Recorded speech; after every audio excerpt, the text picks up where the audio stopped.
Hello there, everybody. Welcome to the SmackDown podcast. Myself, Adam Cleary, Michael Sidgwick, and Benjamin Richardson here to talk about all the major issues ahead of Friday Night SmackDown. But of course, before we begin, if you're a big fan of WhatCulture, why not subscribe to us on either YouTube, iTunes, Spotify, wherever you get all your content from? Because what do we do? Well, what don't we do, boys? We review Raw, we review SmackDown. There's the Wednesday Night Wars. There's interviews, there's discussions, there's roundtables, pay-per-view reviews. Pay-per-view reviews as well, and previews, and it's all complete with a bloody good quiz on WrestleCulture at the end of the week. But as I say, I am joined by Michael Sidgwick and Benjamin Richardson to discuss Friday Night SmackDown emanating from Manchester, United Kingdom, a city we've presumably been in at least once in our lives. Gents, before we go into the major talking points, can I just gauge your excitement level for SmackDown being in the UK?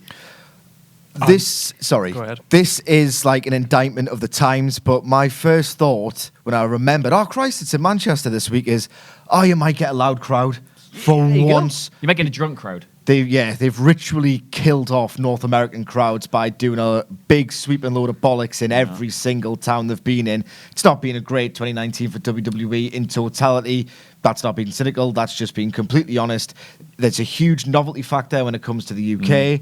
I still think we're watching the same show. It's not different in England. It's still crap.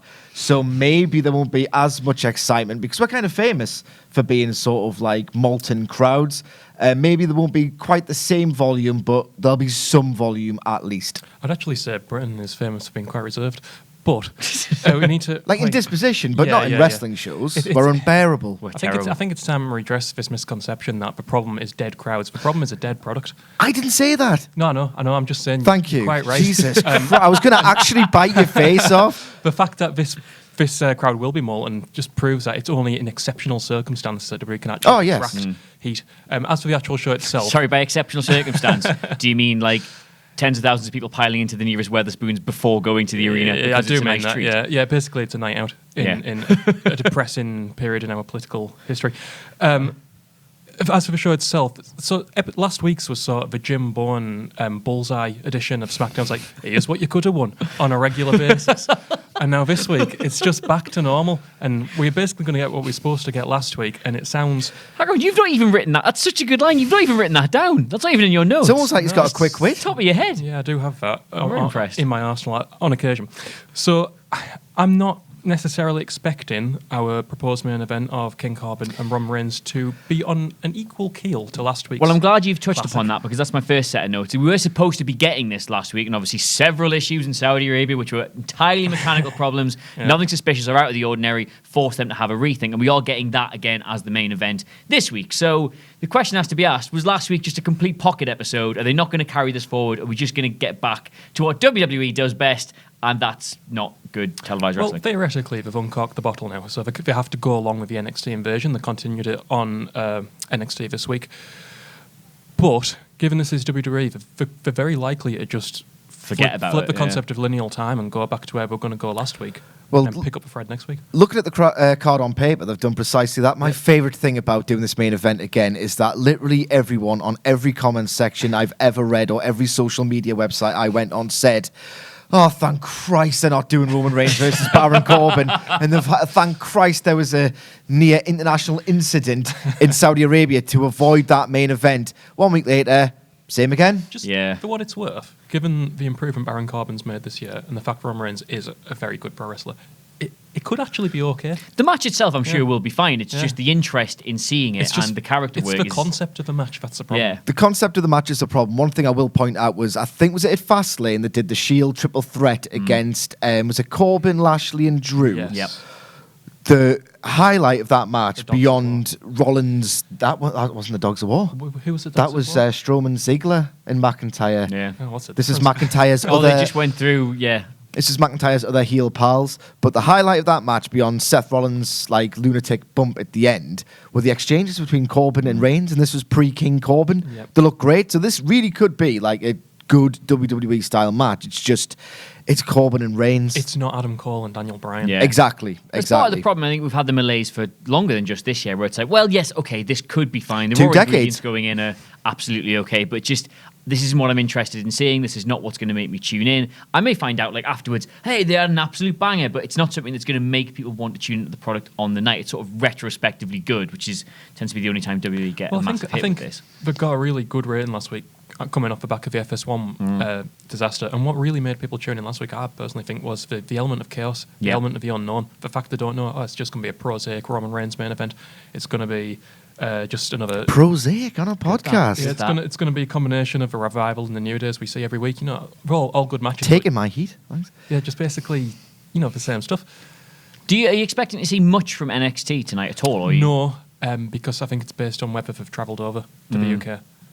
They've got such good momentum, though, in the middle of this. Yeah, it's genuinely a a shame. story that's getting people interested. Can they afford to, just cap it off? This is yet another micro illustration of a macro problem. This company... He feels threatened here. You've dropped prosaic. It's a company, it's had endured institutional rot for years and years and years for various reasons, one of which is just the schedule.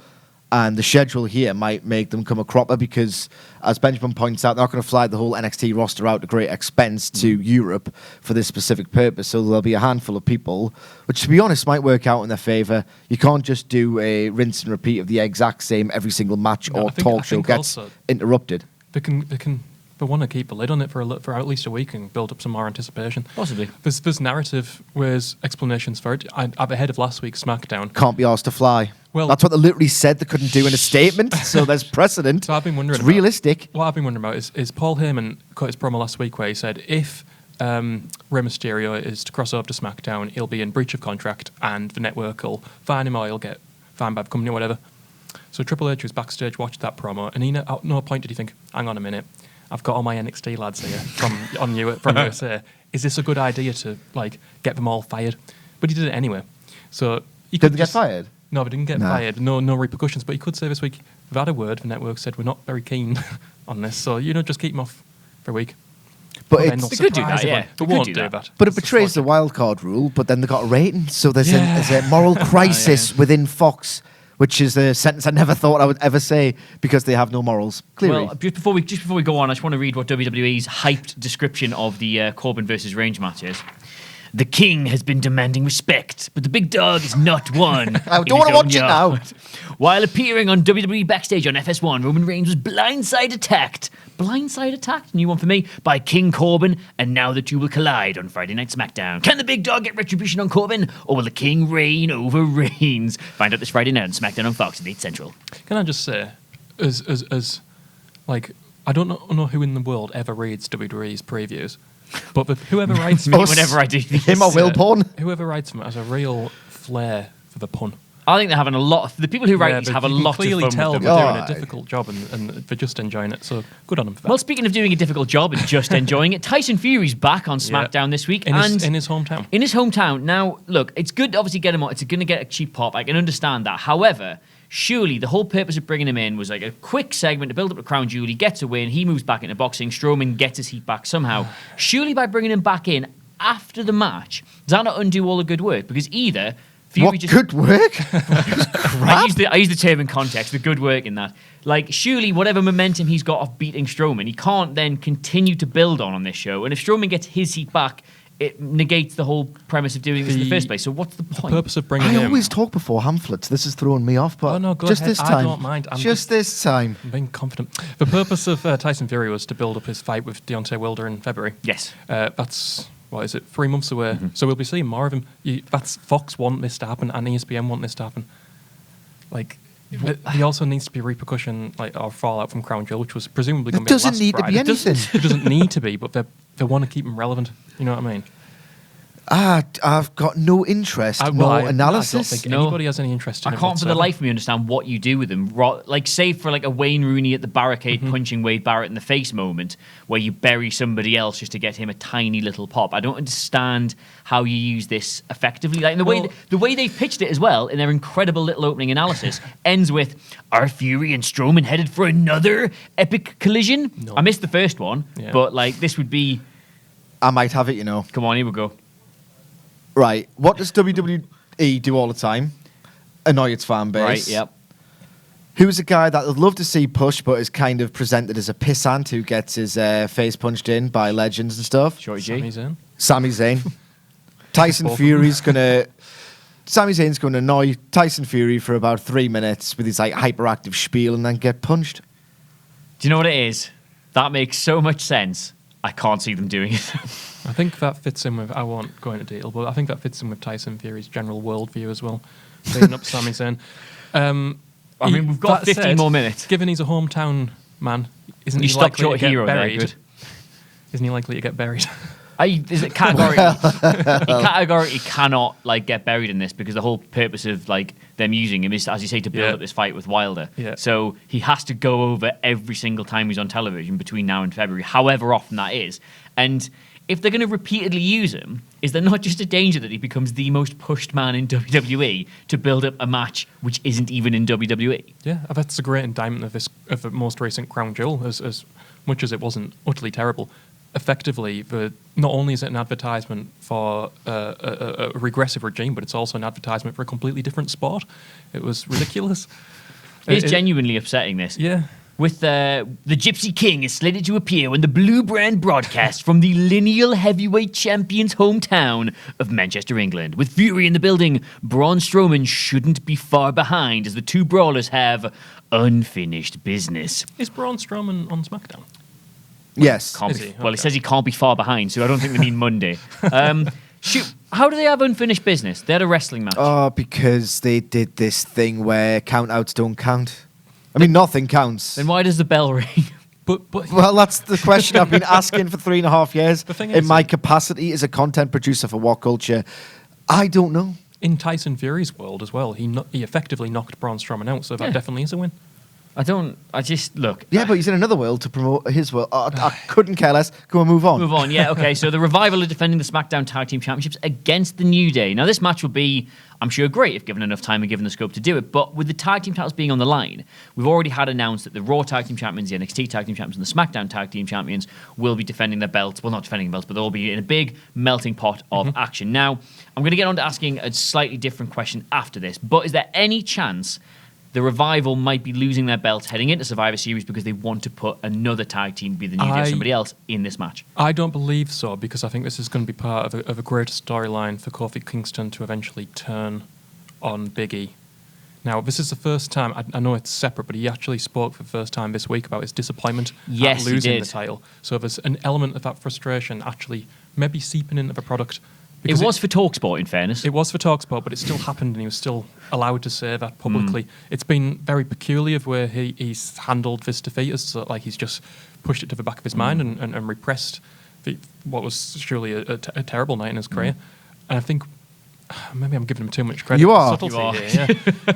It would be that squash, we said at the time, if they use this to inform some massive change in Kofi's character, then, to be fair, it could actually be a genius Yeah. move, but it's not. He's still dancing around, giving you pancakes, like power of positivity and all that. And again, if that is building to something, then they go, all right, fair enough, there's a long-term element to it, but I don't think the crack starting to show in an interview with TalkSport is really how they lay the groundwork for that. He's done something with pancakes, if I recall correctly, where he's crumbled a pancake That's it, in his yeah. hand. So it has sort of this character shift is kind of canonical at this point. But again, if it's canon at this point, what does that say about 2 months later? So I don't know. In answer to your question, Cleary, I kind of hope not, because there's a neat kind of intra-generational sort of complexion to this NXT WWE SmackDown Tag Team title match that I would just really like to watch. The person writing the previews has indeed had fun with this, almost mocking WWE's history of long-term booking here. The New Day bested the Revival in 8-man tag team competition 2 weeks ago, and now they will reap the rewards. You see? Interconnected. The New Day will challenge the Revival for the SmackDown tag team titles on Friday Night SmackDown. The showdown of the last two SmackDown tag team champions promises to carry a lot of the bad blood that has defined this blue brand rivalry.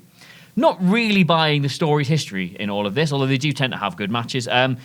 I don't think there's going to be a title change with this one, but the question I wanted to ask was, we've heard a lot of talk that the reason they're doing the mid-card triple threat match is because they want to have North American champion versus United States champion versus Intercontinental champion, not necessarily AJ Styles versus Shinsuke Nakamura versus Roderick Strong.